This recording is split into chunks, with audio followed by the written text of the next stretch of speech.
Welcome to the Assurance Show. This podcast is for internal auditors and performance auditors. We discuss risk and data-focused ideas that are relevant to assurance professionals. Your hosts are Connor McGarity and Yusuf Mullah. Morning, Yusuf. How are you today? Good morning, Connor. Good, thanks. And yourself? Good, thank you. Looking forward to our chat this morning. What are we going to be talking about?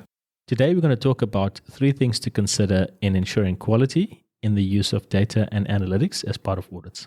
Let's get straight into it.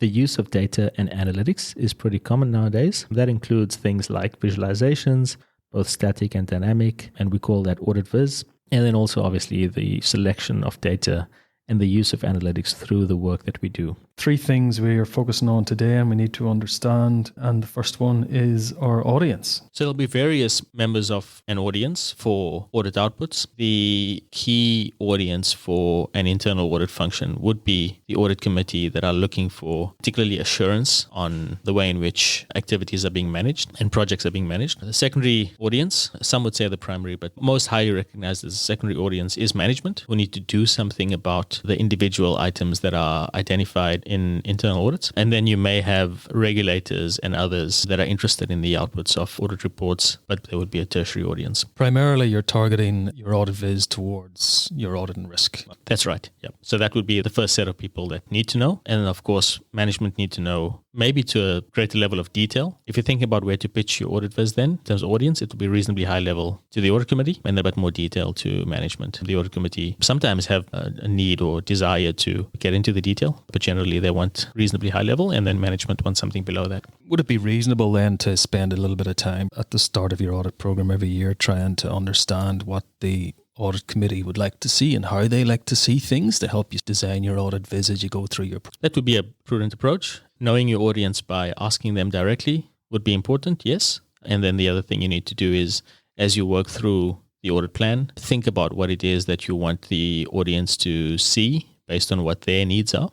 And then what is the outcome that you're looking to achieve? So that's number 2. The specific outcome that you're looking for, split into 2 areas. It's the objective of the audit. So what is it that the audit needs to achieve? And then the outcome. So what do you want to happen with the results that you've created? That objective, that's fairly easily understood and developed at the outset. Are there any circumstances when the actual audit outcomes, so the change you want to happen as a result of your audit, might change as you go through the audit based on your audit viz? Yeah, absolutely. Your objectives are reasonably straightforward, particularly a high-level objective, because you define that. And because it's high-level, it doesn't need to change significantly through the audit. There may be situations where it does because you find that there's nothing happening in a particular area and you need to take a slightly different approach. However, the results and what it is that you find will then dictate differences in the outcomes that you look to achieve, depending on the level of issues that have been identified, where the issues have been identified, and what it is that you want people to do with it, or that you need people to do with it.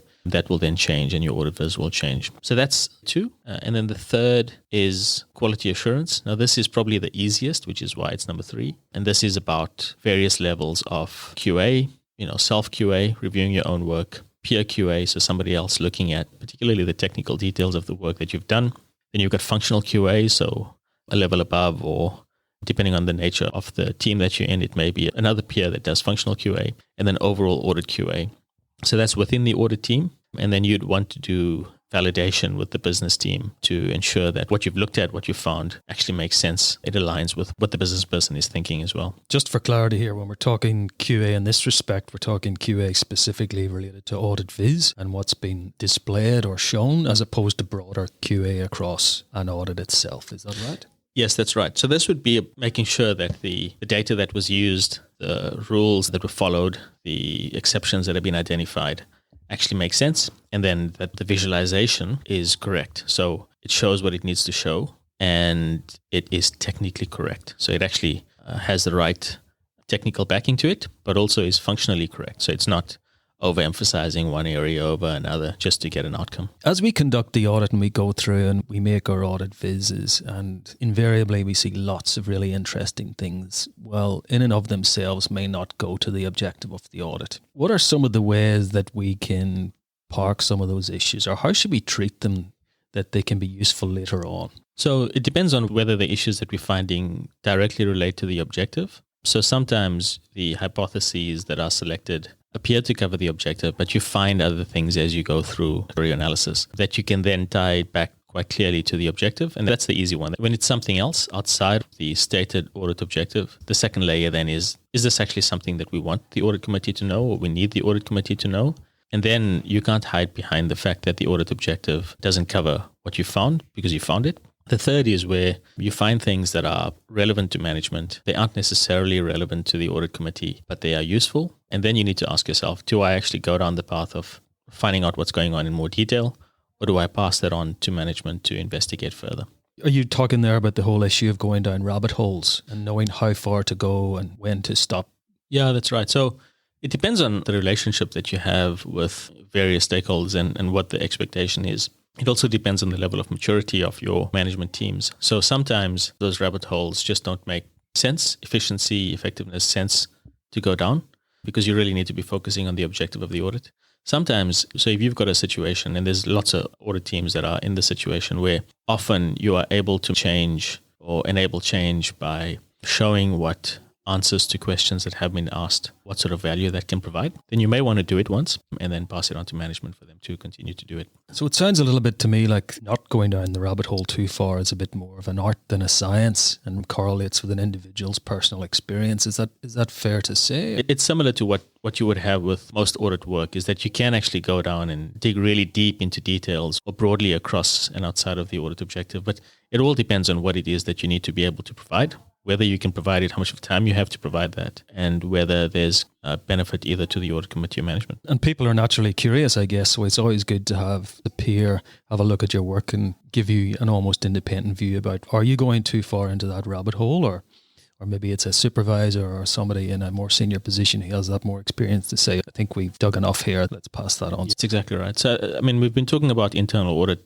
for this whole conversation now, so we probably need to switch it around and maybe ask you the questions around performance audit. So, and this is useful both to internal auditors and performance auditors, because there are lots of lessons to be learned from the conduct of performance audit. So what do these three things that we've been talking about, so audience, objective outcome, and quality assurance, mean in conducting performance audits? The audience for performance audits are generally outside of the organisation, so outside of the Auditor Generals or Controller Generals or the Supreme Audit Institution. And for the most part, they are the Parliament and or members of the public, and generally both, but most Supreme Audit institutions actually report directly to the Parliament. Just as you described with internal audit, that there, is a primary audience, a secondary audience, and sometimes a tertiary audience. In Westminster democracy, certainly the primary audience would be the Parliament, and the secondary audience, although no less important, are members of the public. When you're bearing those audiences in mind, you really have to ensure that the way in which you're explaining what you've done in the audit, what you've found, and the outcomes are really tailored to those particular audiences. So that takes us into number 2, and that's really having proper consideration of the outcomes we're looking for. So the objective of performance audits, and bearing in mind performance audits can go for a significant period. It could be up to and including perhaps a year, sometimes over a year, because they're usually quite in-depth and extensive. The outcome, for the most part, that you're trying to achieve is firstly to give reasonable assurance over the activity that you're reviewing, but also you want to highlight where there are some opportunities for improvements, and that's generally communicated through the issuance of recommendations. Audit viz is particularly useful where you're trying to explain some analysis that may be quite complex, but the audit viz can translate that into quite a simple chart or a simple diagram that is understandable by those audiences we just described. So knowing your audience, internal audit versus performance audit, internal audit work will generally stay within the organization. So up to the audit committee, to management, and to others. But generally, even where it does go outside, so to regulators or external audits, that's under quite strict confidentiality requirements.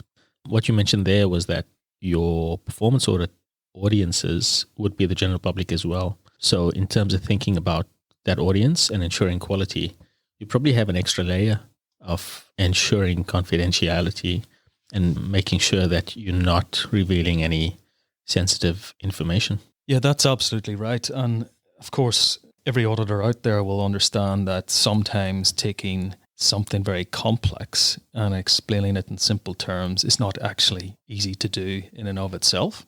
The risk being that if you try and oversimplify something, you can slightly change the message. And that's quite a significant issue. So for example, if you've got a particular performance audit finding and you've done a lot of complex analysis to arrive at that finding and you try to simplify it for the ease of, for example, a member of the public to understand what you've done, you have to make sure that you've got the quality over not just what you've done, but what you're conveying so that you're not actually misleading members of the public. Okay, so that means there's a heightened focus on quality assurance. And sometimes that can be quite difficult. And one of the barometers of trying to understand what external parties interpret from performance audits quite often is through the prism of media. So what's being reported in the media based on a particular performance audit. If there are things being reported that do not align with the findings or the key messages contained within that report, then perhaps we need to consider, were we clear in how we reported? And if we used Audit Viz, for example, to simplify some issues, did we use them correctly? Did we do enough to minimize the risk of misinterpretation of those Audit Viz products? Sounds a bit easier for internal auditors than performance auditors, I have to say, because you don't have that external expectation and the need to cater for a wide variety of audiences. However, there are some differences, but based on what we've been talking about just then, yes, there are differences, but there's just a lot of similarity in the way in which we need to be thinking about it. There may just need to be a few tweaks here and there to cater for your different audiences. So that I guess that highlights the importance of knowing who the audience is and catering for what they need and what you're able to provide to them and what the outcome is that you're trying to achieve. Absolutely. So the principles all align as between internal audit and performance audit, and we just have to ask the same questions, perhaps maybe just one or two extra questions in terms of what we're displaying through performance audit Viz. In terms of the discussion we just had, there's obviously a blog article that we wrote about this, and we call it principle number 2 for data and analytics governance within internal audit. Very similar principle will apply to performance audit, albeit that some of the details will be a little bit different. And we'll put a link to the article in the show notes. 3 main principles when we're thinking about Audit Viz, what we need to think about. First one is the audience. Do we know who our audience or audiences are? Do we understand what their needs are? Second one is it clear what the objective of the audit is and what the outcome we are seeking to achieve for our particular audiences? And then thirdly, which is very important, of course, is the quality assurance. How do we make sure that we've ticked all the boxes in terms of understanding the Audit Viz that we are putting together, trying to display our findings and our results, attracts the right level of quality? Thanks, Connor. Look forward to our next one. Thanks, Yusuf. Talk soon. See ya. Bye. If you enjoyed this podcast, please share with a friend and rate us in your podcast app. For immediate notification of new episodes, you can subscribe at assuranceshow.com. The link is in the show notes.